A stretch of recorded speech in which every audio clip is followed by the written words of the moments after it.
जय हिंद एवरीवन, आप सभी का स्वागत है रावी एकेडमी चैनल पर। और आज इस वीडियो में हम कवर करने वाले हैं टॉप 50 एमसीक्यूज जो कि हमारी सीडीएस प्रेपरेशन को और भी बेहतर बनाएंगे।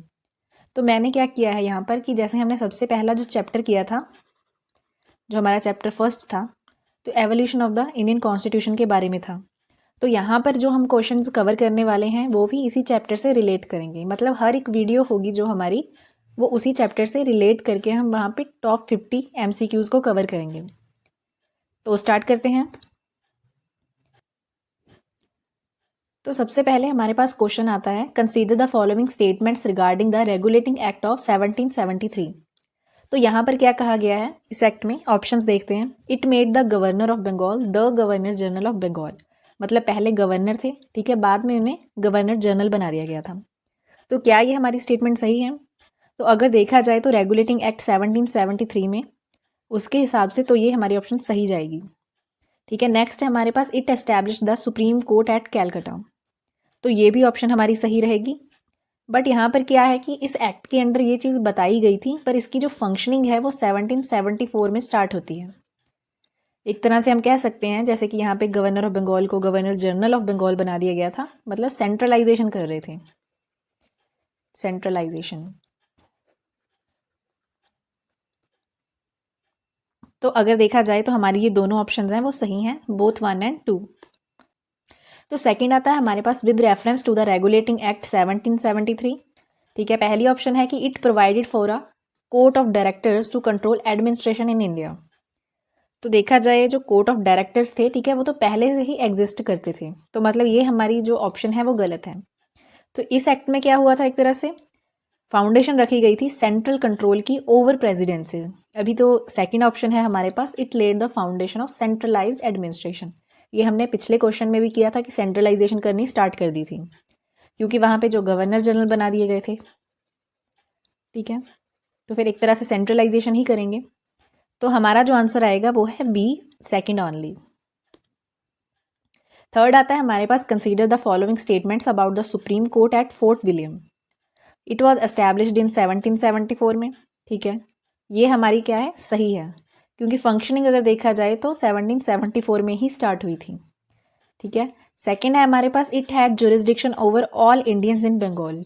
अगर आपको याद हो तो हमने एक नंद कुमार केस के बारे में पढ़ा था, ठीक है, जिन पर एलिगेशन लगाया गया था कि इन्होंने एक तरह से फॉर्जरी के एलिगेशन लगाए थे कि कोई फेक डॉक्यूमेंट या सिग्नेचर किए आगे इन्होंने, तो इनको एग्जीक्यूट कर दिया जाता है। तो यहाँ पर क्या होता है, इट हैड जुरिस्डिक्शन, यहाँ पे लिखा है कि सारे इंडियंस पे थी बंगाल में, पर नहीं, सारे इंडियंस पर नहीं थी। जब ये केस आता है ना, तो उसके बाद ये क्या करते हैं, एक तरह से ओनली ब्रिटिश सब्जेक्ट्स पर जुरिस्डिक्शन रखते हैं। तो हम ये नहीं कह सकते कि सभी इंडियंस पर थी। तो आंसर होगा हमारा ओनली 1। नेक्स्ट क्वेश्चन आता है हमारे पास, with reference to the act of settlement 1781 it restricted the jurisdiction of the supreme court. पहले ऑप्शन है जो हमारी सही है, क्योंकि रिस्ट्रिक्ट किया था जुरिस्डिक्शन सुप्रीम कोर्ट की। ठीक है, सेकंड आता है हमारे पास, it prevented interference in revenue matters of the company. मतलब जो भी रेवेन्यू से रिलेटेड मैटर्स होंगे उनमें इंटरफेरेंस को रोका गया था। तो ये जो हमारी ऑप्शन है ये भी सही है, क्योंकि एक तरह से इनको कन्फ्लिक्ट जो हो रहे थे उन्हें रिजॉल्व करना था, जो कि हमारी कोर्ट, ठीक है, और कंपनी के बीच चल रहे थे। तो इसीलिए ये दोनों जो मेजर्स हैं वो अडॉप्ट किए गए थे। तो हमारा आंसर होगा सी, बोथ 1 एंड 2। और नेक्स्ट आता है हमारे पास, consider the following statements regarding Pitt's India act 1784। अभी इस एक्ट के अंडर क्या क्या आता है, जैसे पहला लिखा है कि it established a board of control. तो ये हमारा करेक्ट है, ठीक है, बोर्ड ऑफ कंट्रोल बनाया गया था। It introduce the system of dual control, ये भी ऑप्शन हमारी सही जाती है। ड्यूअल कंट्रोल में क्योंकि क्या आता है अगर देखो तो इसके अंडर है कंपनी प्लस जो हमारा ब्रिटिश क्राउन है, क्योंकि जो रियल पावर थी वो शिफ्ट करनी थी ब्रिटिश गवर्नमेंट को, इसीलिए डुअल कंट्रोल को इंट्रोड्यूस किया गया। आंसर है हमारा बोथ 1 एंड 2। नेक्स्ट क्वेश्चन है हमारे पास, with reference to the charter act 1813। पहली ऑप्शन दे रखी है कि it ended the company's monopoly of trade with India. मतलब जो चार्टर एक्ट था 1813 का, ठीक है, उन्होंने कंपनी की ट्रेड मोनोपोली को एंड कर दिया था। बट यहाँ पर क्या होता है, एक तरह से एक्सेप्शन है, एक्सेप्ट ई और ट्रेड विद चाइना। इस चीज़ में हमें एक्सेप्शन मिलती है। तो पहली क्या है हमारी ऑप्शन सही है, it allowed missionary activities in India. तो ये भी हमारी ऑप्शन सही है, क्योंकि ये चाहते थे कि जो वेस्टर्न एजुकेशन है, ठीक है, उसको स्प्रेड किया जाए। तो यहाँ पर क्या होगा, हमारी जो बोथ ऑप्शंस हैं वो सही हैं, मतलब आंसर है सी। नेक्स्ट क्वेश्चन है हमारे पास, consider the following statements about the charter act 1833। It made the governor general of Bengal the governor general of India. पहले गवर्नर जनरल ऑफ बंगाल थे, तो उन्हीं को बना दिया गया गवर्नर जनरल ऑफ इंडिया। तो ये क्या जो किस एक्ट के अंडर आता है, तो ये हमारा सही है, चार्टर एक्ट 1833 के अंडर ही ये आता है। सेकंड है कि हमारे पास कि it introduced a law member in the governor generals council. ये ऑप्शन भी सही है, एक तरह से लॉ मेंबर को इंट्रोड्यूस किया गया था, ठीक है, गवर्नर जनरल की काउंसिल में। और लॉ मेंबर कौन थे, मकॉली। तो यहीं से अगर देखा जाए तो एक तरह से सेंट्रलाइज्ड लेजिस्लेशन भी स्टार्ट होती है इंडिया में, क्योंकि काउंसिल्स बना दी गई थी। तो आंसर होगा हमारा सी, बोथ 1 और 2। नेक्स्ट आता है हमारे पास, with reference to the charter act 1833 it ended the East India company's commercial activities, ठीक है, जो कमर्शियल फंक्शंस। तो पहली ऑप्शन सही है हमारी, क्योंकि ईस्ट इंडिया की कंपनी के जो काम थे, जैसे कमर्शियल एक्टिविटीज़ थी, मेनली अगर ट्रेड है, तो वहाँ पे से एक तरह से सीज कर दिया गया था आफ्टर 1833। सेकेंड है हमारे पास, it provided for open competition in civil services. No, तो जो ओपन कंपटीशन की बात हो रही है यहाँ पे सिविल सर्विसेज में, तो वो हमारी स्टार्ट होती है 1853 में, ना कि 1833 में। तो ये ऑप्शन हमारी गलत है। तो आंसर होगा हमारा ए, ओनली 1। नाइन्थ क्वेश्चन है हमारे पास, consider the following statements regarding the charter act 1853। पहली है option, it separated legislative and executive functions. तो ये हमारी सही आती है, लेजिस्लेटिव फंक्शंस को अलग कर दिया गया था और एग्जीक्यूटिव फंक्शंस को अलग, दोनों के अलग अलग जो रोल्स थे वो भी डिफाइन किए गए। नेक्स्ट है हमारे पास, it introduced open competition for civil services. तो ये हमारी ऑप्शन करेक्ट है, जिसके बारे में हमने अभी भी पढ़ा था, ठीक है, 1853 में हुई थी, ना कि 1833 में। तो बोथ ऑप्शंस हमारी करेक्ट हैं, तो आंसर होगा सी। क्वेश्चन है हमारे पास, with reference to the government of India act 1858। पहली ऑप्शन है, it transferred power from the company से ब्रिटिश क्राउन तक पावर चली गई थी। तो पहली ऑप्शन हमारी सही है, क्योंकि जब आपको याद हो तो 1857 में जो विद्रोह होता है, तो उसके बाद जो सारी पावर्स होती हैं वो कंपनी से ब्रिटिश क्राउन को ट्रांसफ़र कर दी जाती है, मतलब ऑलरेडी हमें ये चीज़ पता रहती है। सेकंड है, it abolish the post of governor general. नहीं, ये बात गलत है, जो गवर्नर जनरल की पोस्ट थी वो कंटिन्यू रहती है, ठीक है, एज वाइस रॉय। बट यहाँ पर क्या होता है, एक तरह से जो इंडिया है वो अंडर आ जाता है डायरेक्ट क्राउन रूल के अंडर। तो इनमें से स्टेटमेंट्स पहली हमारी करेक्ट जाती है। नेक्स्ट आता है हमारे पास, कंसीडर द फॉलोइंग स्टेटमेंट्स। पहला है कि the office of viceroy was created by the act of 1858। Second है, the secretary of state for India was assisted by a council. तो जो ऑफिस था वाइस रॉय का वो क्रिएट किया गया था बाय द एक्ट ऑफ 1858। अभी इस क्वेश्चन से कंफ्यूज मत होना कि यहाँ पे लिखा है कि it abolish the post of governor general. तो आपके दिमाग में आ रहा होगा ना कि यहाँ पे तो वाइस रॉय आना चाहिए था। अबॉलिश नहीं किया जाता, उसको चेंज कर दिया गया था वाइस रॉय की फॉर्म में। तो यहाँ पर क्या है, जैसे कि ऑफिस ऑफ वाइस रॉय वो क्रिएट किया गया था बाय द एक्ट ऑफ 1858। तो ये सही है, करेक्ट है, क्योंकि जो वाइस रॉय है वो रिप्रेजेंट करता था एक तरह से ब्रिटिश क्राउन को। सेकेंड है हमारे पास, the secretary of state for India was assisted by a council. वहाँ पे सेक्रेटरी ऑफ स्टेट की भी एक पोस्ट को क्रिएट किया गया था, जिसकी काउंसिल में क्या था, एक तरह से 15 मेंबर्स को इंक्लूड किया जाता है, और यहाँ से और सेंट्रलाइजेशन होनी स्टार्ट हो जाती है। तो करेक्ट आंसर क्या होगा हमारा, सी, बोथ 1 और 2। नेक्स्ट है हमारे पास, with reference to the Indian council act 1861। पहला है, it introduced Indians into legislative councils. तो ये भी करेक्ट जाता है, क्योंकि जो 1861 में क्या था, इंडियंस को खुद को रिप्रेजेंट करने का मौका मिलता है लेजिस्लेटिव काउंसिल्स में, ठीक है, इंक्लूड किया जाता है। सेकंड है, इट इंट्रोड्यूस्ड पोर्टफोलियो सिस्टम। तो यहाँ से पोर्टफोलियो सिस्टम स्टार्ट होता है। तो ये भी हमारी ऑप्शन है क्या, करेक्ट है। पोर्टफोलियो सिस्टम क्या होता है, डिफरेंट, जैसे हम डिपार्टमेंट्स को आगे मिनिस्टर्स में डिवाइड करते हैं, तो वो एक तरह से पोर्टफोलियो सिस्टम कहलाता है। तो यहाँ से क्या हो गया, जैसे यहाँ पर तो डिफरेंट डिपार्टमेंट्स बनने शुरू हो गए, तो यहाँ से हमारी डिसेंट्रलाइजेशन स्टार्ट हो गई। पहले अगर आपको याद हो तो सभी जो एक्ट थे हम वहाँ पर कवर कर रहे थे कि सभी जगह सेंट्रलाइजेशन हो रही है, बट यहाँ पर क्या हो रहा है, एक तरह से डिसेंट्रलाइजेशन की बात हो रही है 1861 से। तो आंसर क्या है हमारा, बोथ 1 एंड 2। 13th है हमारे पास, consider the following statements about Indian councils act 1892। It increase the size of legislative council. अभी देखो ऑब्वियस सी बात है ना कि जैसे लेजिस्लेटिव काउंसिल्स बनी है तो उसका साइज़ भी तो इंक्रीज़ किया जाएगा, उसमें मेंबर्स जो इंक्लूड हो रहे हैं उनको और इंक्रीज़ किया जाएगा। तो पहली ऑप्शन हमारी सही जाती है। सेकंड है हमारे पास, it allot discussion of budget. तो ये भी हमारी करेक्ट है, क्योंकि डिस्कशन तो अलाउड थी, पर क्या था यहाँ पे, नो वोटिंग कहा गया। आप वोट नहीं कर सकते बजट पे, आप सिर्फ डिस्कस कर सकते हो, जिसको हम कह सकते हैं एक तरह से रिप्रेजेंटेटिव इंस्टीट्यूशंस की बात यहाँ से स्टार्ट होनी शुरू हो गई थी। तो ऑप्शंस क्या है हमारी, दोनों सही हैं।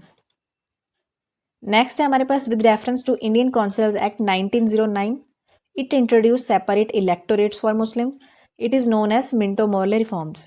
तो ये हमारा सही है, जैसे second option, Minto Morley reforms भी कहा जाता था और इंडियन काउंसिल एक्ट भी बोला जाता था। तो इसी में क्या होता है, सेपरेट इलेक्टोरेट फॉर मुस्लिम्स की भी बात की जाती है। अभी यहाँ नोट करना कि यहाँ पर तो सिर्फ मुस्लिम्स को सेपरेट इलेक्टोरेट दिया गया था, बट आगे आगे जैसे नए एक्ट आएंगे तो वहाँ पर जैसे बाकी और कम्युनिटीज़ थी तो उन्हें भी सेपरेट इलेक्टोरेट दिया गया। तो यहाँ पर क्या हमारी दोनों ऑप्शन सही हैं, और यहीं से अगर देखोगे आप एक तरह से कम्युनल पॉलिटिक्स स्टार्ट होती हैं।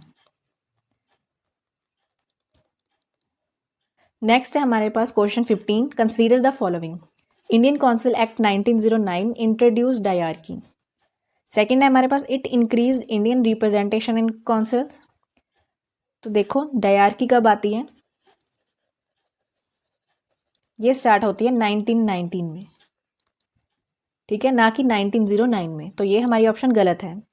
और ये क्या है, 1909 है वो एक तरह से इंक्रीज़ करता है इंडियन रिप्रेजेंटेशन को, मतलब सेकंड ऑप्शन सही है। बट यहाँ पर कोई भी रिस्पॉन्सिबल गवर्नमेंट की बात नहीं हो रही। तो हमारे पास जो आंसर होगा वो क्या है, सेकंड ओनली। नेक्स्ट है हमारे पास, with reference to government of India act 1919। तो ये क्या है हमारे पास, पहली ऑप्शन है, it introduce dyarchy in provinces. तो 1919 का जो एक्ट है वो प्रोविंसेस में डायरकी इंट्रोड्यूस करता है। तो सेकंड है, it introduced by cameral legislature at centre.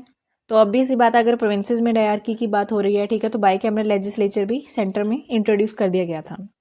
Partial responsible government यहाँ से स्टार्ट होती है।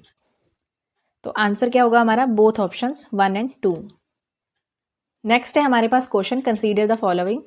फर्स्ट है, dyarchy divided subjects into reserved and transferred. Dyarchy ने सब्जेक्ट्स को डिवाइड किया रिजर्व्ड और ट्रांसफर में। तो पहली ऑप्शन हमारी सही है, ठीक है, अलग अलग सब्जेक्ट्स की यहाँ पे बात की गई थी। सेकंड है, transferred subjects were administered bye governor. तो ये ऑप्शन हमारी गलत आ जाती है, क्योंकि जो ट्रांसफ़र सब्जेक्ट्स दिए गए थे वो इंडियन मिनिस्टर्स को दिए गए थे। अभी जो रिजर्व सब्जेक्ट की बात करते हैं तो वो गवर्नर के पास थे, वो डिसीजन ले सकते थे इन पर डायरेक्टली।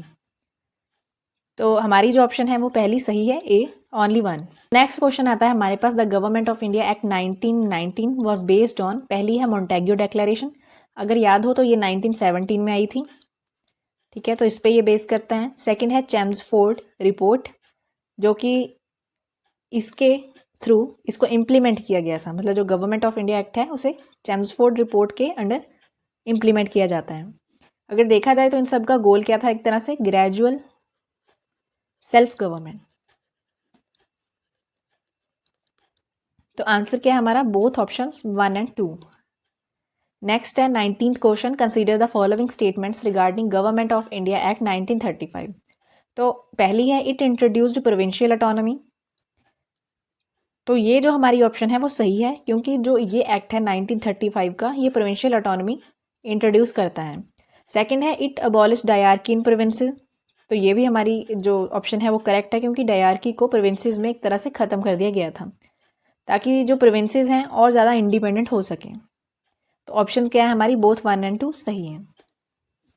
नेक्स्ट है, with reference to the act of 1935। पहला है, it proposed an all India federation. तो ये हमारी जो ऑप्शन है वो सही है। सेकंड है, it introduce dyarchy eight the centre. इन्होंने डायरकी को सेंटर में इंट्रोड्यूस किया गया था, प्रोविंसेस में अबॉलिश कर दिया गया था, सेंटर में इंट्रोड्यूस हुए थे। तो आंसर क्या होगा हमारा, बोथ 1 एंड 2। नेक्स्ट है, consider the following. Federal court was established under the act of 1935। Correct है, फेडरल कोर्ट यहाँ पे जो एस्टैब्लिश की जाती है। ठीक है, अगर आपको याद हो तो सुप्रीम कोर्ट थी जो हमारी, जो कैलकाटा में बनी थी, वो 1774 में उसकी फंक्शनिंग स्टार्ट होती है। सेकंड है the act provided for dominion status, तो ये ऑप्शन गलत है, डोमिनियन स्टेटस ग्रांट किया ही नहीं गया था। ठीक है, यहाँ पर अगर देखा जाए तो एक तरह से जुडिशरी को और स्ट्रेंथन किया गया क्योंकि फेडरल कोर्ट बनाई गई थी। तो ऑप्शन क्या है हमारी, पहली सही है। नेक्स्ट है question with reference to the act of 1935 it served as the blueprint of the Indian constitution. Correct है। सेकंड ऑप्शन है हमारे पास many provisions were adopted by the constitution of India, तो करेक्ट है। इसमें काफ़ी सारी चीज़ें जो इंक्लूड की गई थी, जैसे कि हमारे पास है फेडरल स्कीम, ठीक है, पब्लिक सर्विस कमीशन हो गया, बाकी जुडिशरी की बात हो रही है, तो ये सारी चीज़ें यहाँ पर आती है। इसको एक तरह से बैकबोन भी बोला जाता है इंडियन एडमिनिस्ट्रेशन का। तो आंसर होगा बोथ 1 और 2। नेक्स्ट है हमारे पास consider the following statements regarding constituent assembly. It was formed under cabinet mission plan. Cabinet mission plan कब आता है हमारा, 1946 में। तो ये जो है क्या इसके अंडर ही बनाई जाती है जो कॉन्स्टिट्यूएंट असेंबली है। Second, it was a fully elected body, तो नहीं, फुली इलेक्टेड बॉडी नहीं थी। ठीक है, इनडायरेक्ट इलेक्शंस होती हैं यहाँ पे। ठीक है, उनमें से अब बाकी देखो तो नॉमिनेशन किए जाते हैं। रिप्रेजेंटेशनल जो चीज़ें थी वो एक तरह से वहाँ पे लिमिटेशन लगा रखी थी, मतलब इनडायरेक्ट इलेक्शन हो रही है, नॉमिनेट किया जा रहा है, तो फुली इलेक्टेड तो है नहीं थे। तो आंसर होगा हमारा ए, ओनली 1। नेक्स्ट है हमारे पास with reference to the cabinet mission plan it recommended formation of constituent assembly, तो करेक्ट है। 1946 में कैबिनेट मिशन प्लान आता है तो उसके अंडर इसे बनाया जाता है। इट रिजेक्टेड पार्टीशन, आंसर गलत है। इन्होंने क्लियरली पार्टीशन को रिजेक्ट नहीं किया था। ठीक है, एक तरह से आपको होगा कि डाउट वहाँ पे क्रिएटेड रह गया था। और अगर देखा जाए तो जो कैबिनेट मिशन प्लान था एक तरह से लास्ट अटेम्प्ट था ताकि इंडिया को जोड़ के रखा जा सके, बट ऐसा होता नहीं है। तो आंसर है हमारा यहाँ पे ओनली 1। नेक्स्ट है consider the following, first meeting of the constituent assembly was on 9 December 1946। Correct है। अगर आपको फैक्ट याद हो तो 9 दिसंबर को सबसे पहली मीटिंग थी। सेकंड है हमारे पास doctor Rajendra Prasad was its permanent chairman, तो ये भी करेक्ट है। ठीक है, इंपॉर्टेंट कॉन्स्टिट्यूशनल माइलस्टोन भी बोला जाता है, ठीक है, इस दिन को भी। तो हमारा जो आंसर होगा वो है बोथ 1 और 2। नेक्स्ट है with reference to drafting committee. Drafting committee अगर याद हो तो BR अम्बेडकर जी के पास ही थी, पहली ऑप्शन सही है। सेकंड है it was the largest committee of the assembly, तो ये लार्जेस्ट कमेटी नहीं थी, बट ये रिस्पॉन्सिबल थी legal structure of the constitution के लिए।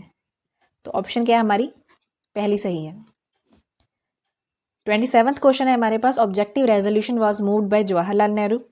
सेकंड है it later became the preamble, तो ऑब्जेक्टिव रेजोल्यूशन है वो जवाहरलाल नेहरू ही लेकर आए थे। ठीक है, ये बाद में जाके प्रीएम्बल बनता है, तो ऑप्शंस दोनों सही हैं क्योंकि इसमें क्या था, एक तरह से अगर आप देखो तो ऑब्जेक्टिव रेजोल्यूशन में भी कुछ हमारे जो एम्स हैं, आइडियल्स हैं, ठीक है, वो सारे इंक्लूड किए गए थे। तो एक तरह से कह सकते हो कि डिफाइन करता है कॉन्स्टिट्यूशन की फिलॉसफी को।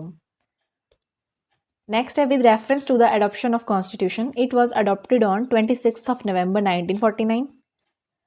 तो ये जो क्वेश्चन है बहुत ज़्यादा इंपॉर्टेंट है। ठीक है, अडॉप्ट कब किया गया था और ये लागू कब होता है, केम इनटू फोर्स ऑन 26 जनवरी 1950 को। तो दोनों ऑप्शंस हमारी सही हैं। ठीक है, बोथ 1 और 2। याद रखना, अडॉप्ट किया गया था 26 नवंबर को, केम इनटू फोर्स होता है ये 26 जनवरी, जो कि हमारा रिपब्लिक डे एक तरह से सिग्निफाई करता है। नेक्स्ट क्वेश्चन है हमारे पास, consider the following, Indian constitution is the lengthiest written constitution, तो करेक्ट है, लेंथीएस्ट रिटन कॉन्स्टिट्यूशन माना जाता है। It originally contain 395 articles and 8 schedules, तो ये भी हमारा करेक्ट है, मतलब आंसर होगा सी, बोथ 1 और 2। नेक्स्ट है with reference to the sources of Indian constitution, fundamental rights are borrowed from USA, तो यूएसए से ले रखे हैं। ठीक है, करेक्ट है। सेकंड है हमारे पास directive principles are borrowed from the Ireland, तो ये भी हमारा सही है, DPSP हमने आयरलैंड से ले रखे हैं। तो करेक्ट आंसर क्या हुआ हमारा, बोथ 1 और 2। नेक्स्ट है consider the following statements regarding the regulating act 1773। पहली ऑप्शन है it provided for a 4 member executive council for the governor general of Bengal, तो ये क्या है कि जो रेगुलेटिंग एक्ट था उसने 4 मेंबर एग्जीक्यूटिव काउंसिल प्रोवाइड की थी, तो ऑप्शन हमारी सही है। ठीक है, गवर्नर जनरल के लिए। तो सेकंड आता है हमारे पास decisions of the governor general required majority support, क्योंकि क्या था, गवर्नर जनरल के पास कोई भी वीटो की ऑप्शन नहीं थी, नो वीटो ऑप्शन। तो यहाँ पर मेजॉरिटी सपोर्ट से ही जो डिसीजन है वो लिए जाते थे। तो एक तरह से ये कहा जा सकता है कि जो फर्स्ट स्टेप था टुवर्ड्स कलेक्टिव डिसीजन मेकिंग।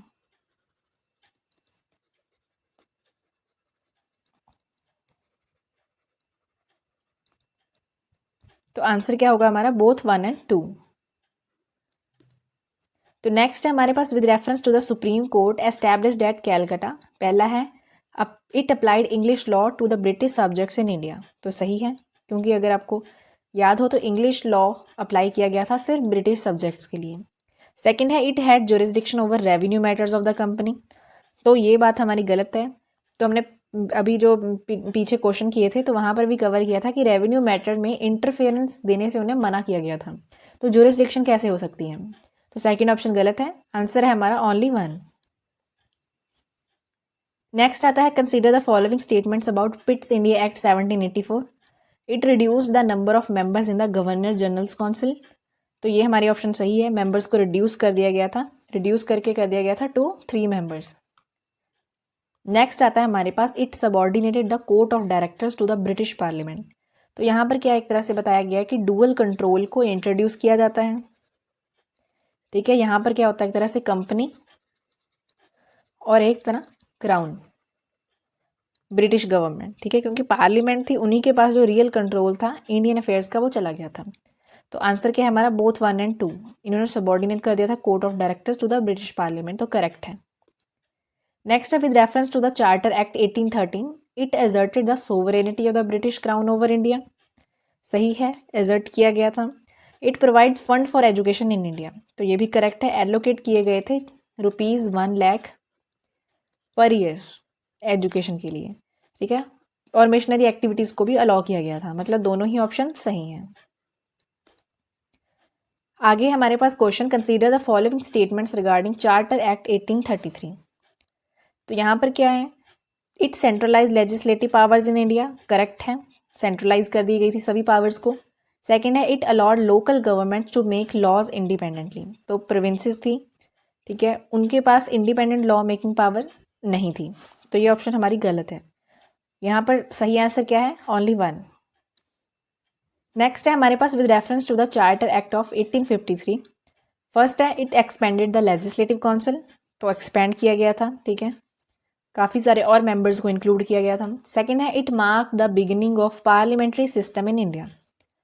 नहीं, तो यहाँ से जो पार्लियामेंट्री सिस्टम है वो स्टार्ट नहीं होता, यहाँ से एक तरह से क्या होता है, लेजिस्लेटिव एग्जीक्यूटिव सेपरेशन स्टार्ट होती है। तो आंसर क्या हमारा, ओनली ए। नेक्स्ट क्वेश्चन है हमारे पास consider the following statements about government of India act 1858। पहला है the governor general became the agent of the British crown. तो जो गवर्नर जनरल थे वो एक तरह से ब्रिटिश क्राउन के एजेंट बन जाते हैं। तो सही है, क्योंकि जो गवर्नमेंट ऑफ इंडिया एक्ट है वो एक तरह से कंपनी रूल को एंड कर देता है, कंपनी रूल एंडेड। तो जो गवर्नर जनरल होते हैं यहाँ से क्या होता है, एक तरह से वाइस रॉय बन जाते हैं क्राउन्स एजेंट। तो कह सकते हैं गवर्नर जनरल ही एजेंट बन जाते हैं ब्रिटिश क्राउन के। सेकंड है the British parliament assumed direct responsibility for Indian administration. तो जो ब्रिटिश पार्लियामेंट होती है वो डायरेक्टली रिस्पॉन्सिबिलिटी ले लेती है। तो ऑप्शंस दोनों हमारी सही हैं। आगे है with reference to Indian councils act 1861 it restored legislative powers to Bombay and Madras presidencies. Option सही है, क्योंकि इससे पहले क्या था, ये जो बॉम्बे और मद्रास हैं ये दोनों सबॉर्डिनेट थी, ठीक है, जो बंगाल प्रेसिडेंसी आती है उसके under. It introduce elected members in legislative council. तो मेंबर्स क्या थे, याद हो तो मेंबर्स को सिर्फ नॉमिनेट किया जाता था या फिर पार्शली इलेक्टेड थे, फुली इलेक्टेड हम नहीं कह सकते। इंडियंस इंक्लूड किए गए थे यहाँ पे for the very first time. तो ये ऑप्शन हमारी यहाँ पे गलत है, आंसर है only 1। Consider the following statements regarding Indian councils act 1892। पहला है it allowed indirect elections of members. तो सही है, इनडायरेक्ट इलेक्शंस अलाउ की गई थी। सेकंड है it allowed questioning of executive actions. तो ये भी हमारी ऑप्शन सही आती है, क्योंकि एग्जीक्यूटिव एक्शंस में क्या आता है कि वो जो मेंबर्स थे वो क्वेश्चन पूछ सकते थे, डिस्कस कर सकते थे बजट को, बट वोटिंग पावर फिर भी नहीं थी उनके पास, नो वोटिंग पावर।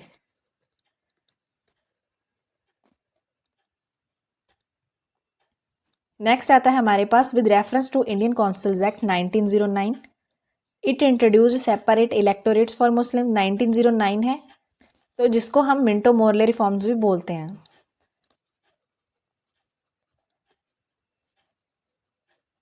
तो इन्होंने इंट्रोड्यूस किया था, तो करेक्ट है। सेकंड है, it provided for the communal representation for the Sikhs. नहीं, तो यहाँ पर सिर्फ मुस्लिम्स की बात की गई थी, उन्हें सेपरेट इलेक्टोरेट प्रोवाइड किया गया था, ना कि किसी और कम्युनिटी को। तो आंसर आता है हमारा ओनली 1।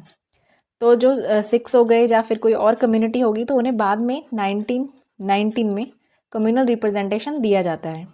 क्वेश्चन है हमारे पास, consider the following statements regarding government of India act 1919। पहला है, it separated central and provincial subjects. तो सही है, क्योंकि सेपरेट कर दिया गया था सेंट्रल और प्रोविंशियल सब्जेक्ट्स को। सेकंड आता है हमारे पास, it transferred education and public health to the Indian ministers. तो सही है, जो एजुकेशन थी और पब्लिक हेल्थ थी वो ट्रांसफर सब्जेक्ट बना दिए गए थे, और जिन्हें हैंडल कौन करते थे? इंडियन मिनिस्टर्स करते थे।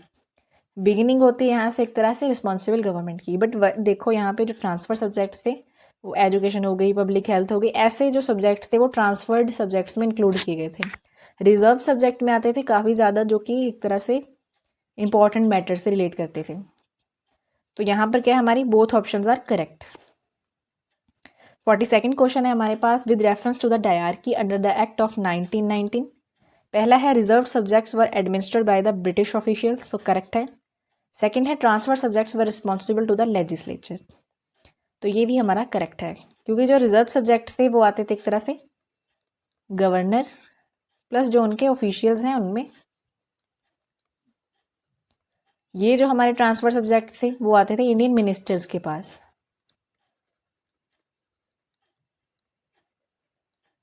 ठीक है।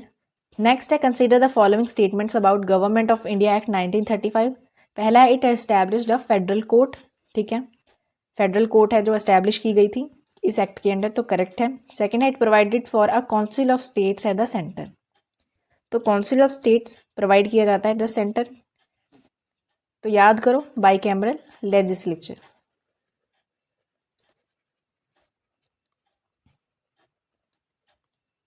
तो आंसर क्या होगा हमारा? Both options are correct.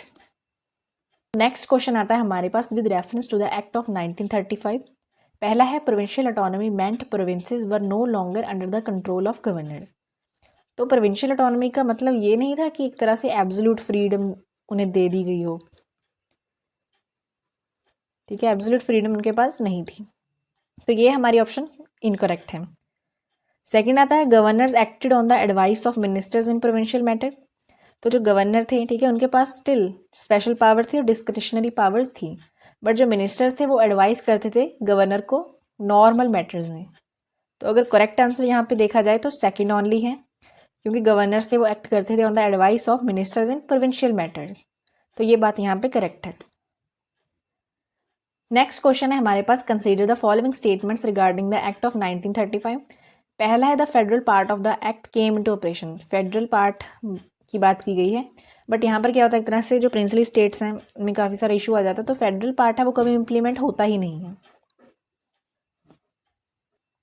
तो सेकंड ऑप्शन आती है हमारे पास, the provincial part of the act came into operation.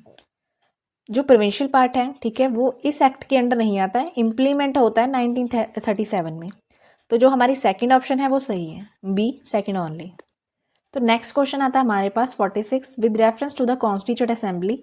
पहली ऑप्शन है, members were elected by the provincial legislative assemblies. तो जो मेंबर थे वो इलेक्ट किए जाते थे, ठीक है, प्रोविंशियल असेंबलीज के द्वारा, बट इनडायरेक्टली। सेकंड है, princely states nominated their representatives. तो करेक्ट है, बट यहाँ पे क्या आंसर हमारा होगा? Both 1 and 2। नेक्स्ट है, consider the following statements, the constituent assembly functioned as a legislative body also. जो कॉन्स्टिट्यूएंट असेंबली है उसे एक तरह से लॉ मेकिंग बॉडी भी कंसीडर किया जाता है, लेजिस्लेटिव बॉडी। ठीक है, तो आंसर होगा पहला करेक्ट। सेकंड है, it continue to function even after independence.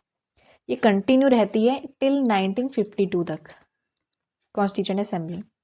ठीक है, as a provisional parliament pass करती है इंपॉर्टेंट लॉज को पोस्ट इंडिपेंडेंस। तो आंसर क्या होगा हमारा? Both options are correct. Next है, with reference to the Indian constitution. पहला है, many provisions of the government of India act 1935 were retained. तो बहुत सारे ऐसे फीचर्स थे जो इस एक्ट से क्या एक तरह से रिटेन कर दिए गए थे। तो हमारा ये जो पहली ऑप्शन है वो करेक्ट है। सेकेंड है the federal structure was adopted without modification. नहीं, तो जो फेडरल स्ट्रक्चर था उसे मॉडिफाई किया गया था ताकि एक तरह से स्ट्रॉन्ग सेंटर है जो बिल्ड किया जा सके। हमारा जो इंडिया है वो एक तरह से क्वासी फेडरल सिस्टम को अडॉप्ट करता है।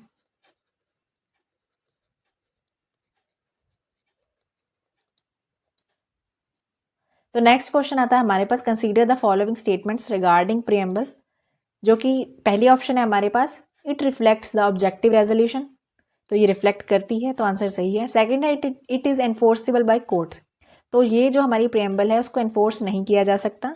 इंटरप्रिटेशन ऑफ द कॉन्स्टिट्यूशन के लिए हम इसे यूज़ कर सकते हैं बट एनफोर्स नहीं कर सकते, तो आंसर है ओनली 1। तो लास्ट क्वेश्चन है हमारे पास, with reference to the evolution of the constitution. पहला है British acts gradually centralise administration, तो जो ब्रिटिश एक्ट्स थे, ठीक है, जो धीरे धीरे सेंट्रलाइजेशन स्टार्ट कर देते हैं। सेकंड है Indian participation increase over time, तो 1861 के बाद क्या होता है, इंडियन पार्टिसिपेशन है और ज़्यादा इंक्रीज हो जाती है। तो बोथ ऑप्शंस क्या है हमारी करेक्ट है। तो इसी के साथ ही जो हमारा आज का जो टॉपिक है यहाँ पे ख़त्म होता है। उम्मीद करती हूँ कि आपकी जो प्रेपरेशन है बहुत ही अच्छी चल रही होगी।